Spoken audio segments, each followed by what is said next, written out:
যখন কোনো বান্দা সূরা ফাতিহার একটা করে আয়াত বলে আলহামদুলিল্লাহি রাব্বিল আলামিন, সঙ্গে সঙ্গে আল্লাহ জবাব দিয়ে বলেন হামিদানি আবদি, বান্দা তুই আমার প্রশংসা করলি। আর রহমানির রহিম যখন বলে আল্লাহ বলেন আসনা আলাইয়া আবদি।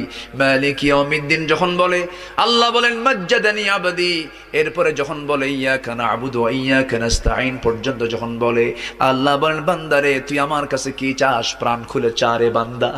ইহদিনাস সিরাতাল মুস্তাকিম থেকে শুরু করে নিয়া ওয়ালাদ-দাল্লিন পর্যন্ত যখন বান্দা বলে তখন আল্লাহ বলেন বান্দা নামাজের মধ্যে এমন প্রেমের খেলা খেললি বান্দা, তুই যা চাইলি সব আমি আল্লাহ কবুল করলাম। ওই বান্দা যখন রুকুতে যায় আল্লাহ তখন অস্থির হন। ওই বান্দা যখন সিজদায় যাওয়ার জন্য প্রস্তুতি নাই, সমস্ত ফেরেশতাকে ডাক দিয়ে বলেন ও ফেরেশতারা, এই বান্দাগুলো আমাকে দেখলো না, রাসূলকে দেখলো না, কোরআনকে দেখে হাদিসকে বিশ্বাস করে আমাকে খুশি করার জন্য তার সবচেয়ে সম্মানজনক